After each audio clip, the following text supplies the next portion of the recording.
Hello students, today in this video we will discuss on new chapter of class 12 chemistry, chapter name surface chemistry.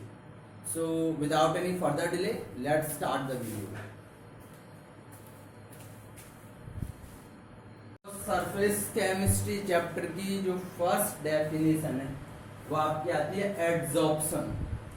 Adsorption को हिंदी में अधिशोषण भी बोलते हैं। Adsorption होता क्या है, देखें, the phenomena of accumulation of higher concentration of any molecular species at the surface than in the bulk of solid or liquid is called adsorption। यानी कि the phenomena वो घटना, accumulation माने इकट्ठा होना, संचित होना, of higher concentration of any molecules, किसी भी molecules के काफी ज्यादा मात्रा में किसी सरफेस पर संचित होना, किसी सरफेस पर इकट्ठा होना, वो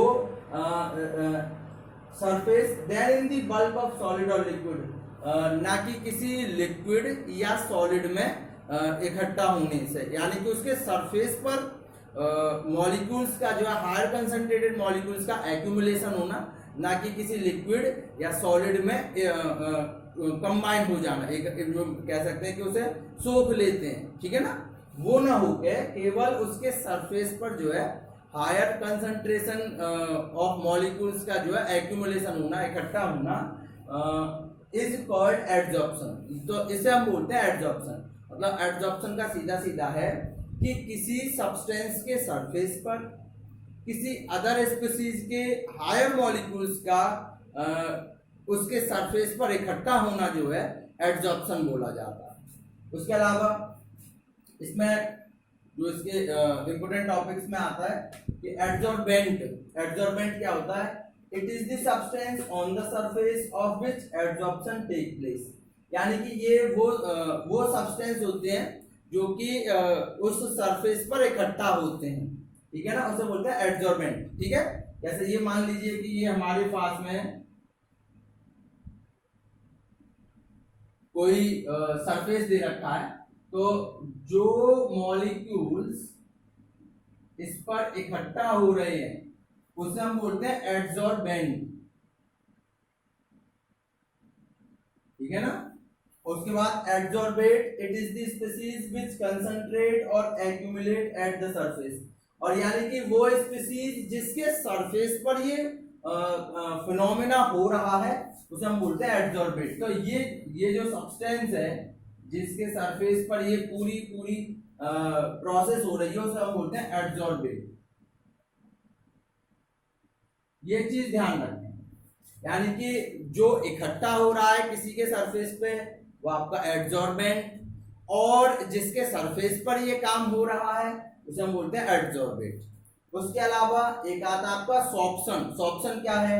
when both the process of adsorption and absorption take place simultaneously is called sorption. यानी कि अगर वो प्रोसेस जिसमें दोनों फिनोमेना हो, एक आपका एड्सॉर्प्शन हो और एक आपका एब्सॉर्प्शन, दोनों ही चीजें एक साथ हो रही हो, उसे हम बोलते हैं सॉर्प्शन, ठीक है ना। एड्सॉर्प्शन और एब्सॉर्प्शन में अंतर आता है, अधिशोषण और शोषण। यानी कि एब्सॉर्प्शन तो होता है जैसे हमने कोई फॉर्म ले ली, फॉर्म को पानी में डाला और फॉर्म ने वो पानी जो है एब्जॉर्ब कर लिया, तो उसे बोलते हैं एब्जॉर्प्शन, ठीक है ना। और हमारे पास में जैसे कोई चारकोल का कोई कंटेनर दे रखा है चारकोल का, और उसमें हमने कोई गैस डाल दी, CO2 डाल दी मान लीजिए, तो वो CO2 गैस जो है उसके सरफेस पे जो है जाके इकट्ठा हो जाएगी, उसे हम बोलते हैं एड्सॉर्प्शन। ये दो अंतर आते हैं एब्जॉर्प्शन और एड्सॉर्प्शन, ठीक है ना।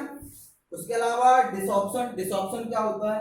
It is the process of removing an adsorbed substance from the surface on which it is absorb. यानी कि ये वो प्रोसेस है जिसमें हम एब्जॉर्ब सब्सटेंस को उसके जिस सरफेस पर वो एब्जॉर्ब हुआ है उससे उसे हटाना, वो हमारा बोला जाता है डिसॉर्प्शन, ठीक है ना। तो ये इंपॉर्टेंट टर्म्स हैं सरफेस केमिस्ट्री से रिलेटेड, जिससे आप जो है मेन टॉपिक्स को समझ पाओगे। जैसे एड्सॉर्प्शन क्या होता है, एड्जॉर्बेंट क्या होता है, एड्जॉर्बेट क्या होता है, या सॉर्प्शन क्या है, या डिसॉर्प्शन क्या है।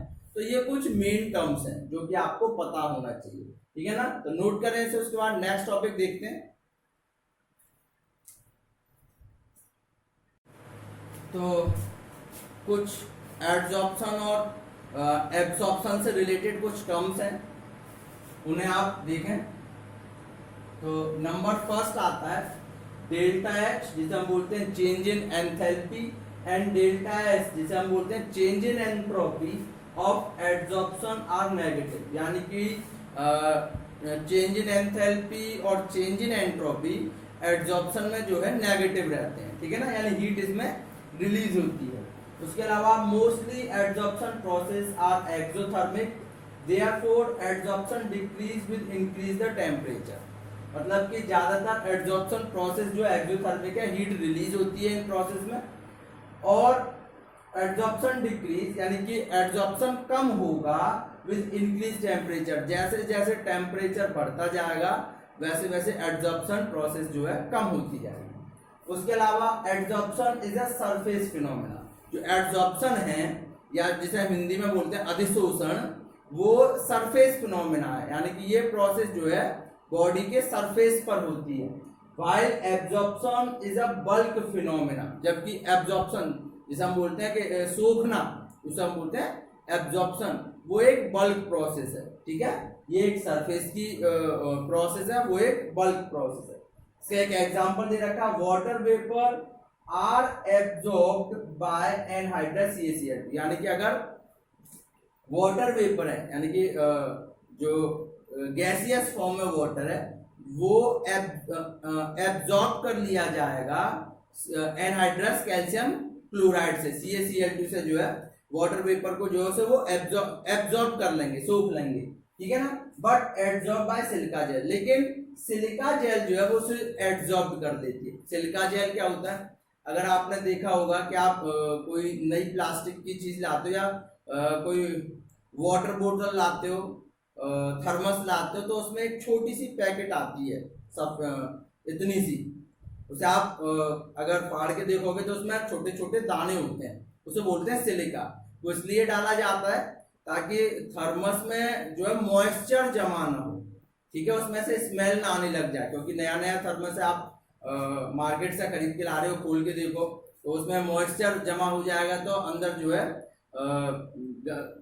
कह सकते हैं कि उसमें से बदबू आने लग जाएगी और आपको वो जो है साफ करना पड़ेगा।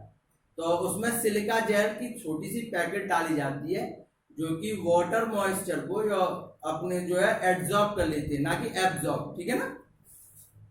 उसके अलावा in adsorption the concentration of adsorbate increase only at the surface of adsorbent. यानी कि एड्जॉर्प्शन प्रोसेस में एड्जॉर्बेट का कंसंट्रेशन बढ़ेगा जब एड्जॉर्बेंट का सरफेस बढ़ेगा। भाई सीधी सी बात है, जब सरफेस बढ़ जाएगा तो उस पर जो है आने वाले मॉलिक्यूल्स का जो है एक्यूमुलेशन जो होगा वो भी ज्यादा होने लग जाएगा। while in absorption the concentration is uniform throughout the bulk of solid, लेकिन एब्जॉर्प्शन प्रोसेस में यहाँ पर वो सेम रहता है कंसंट्रेशन जो है वो सब्सटेंस का through out the bulk of the solid, वो सेम रहता है, उसका कंसंट्रेशन बढ़ता या घटता नहीं है। जबकि एब्जॉर्प्शन में ऐसा हो सकता है अगर हम सरफेस बढ़ा दें किसका, एड्जॉर्बेंट। क्लियर। तो ये इंपोर्टेंट डेफिनेशन है जो कि आपको नोट करनी है। आज के लिए इतना ही, नेक्स्ट वीडियो में से आगे के टॉपिक्स को डिस्कस करेंगे। तब तक के लिए गुड बाय।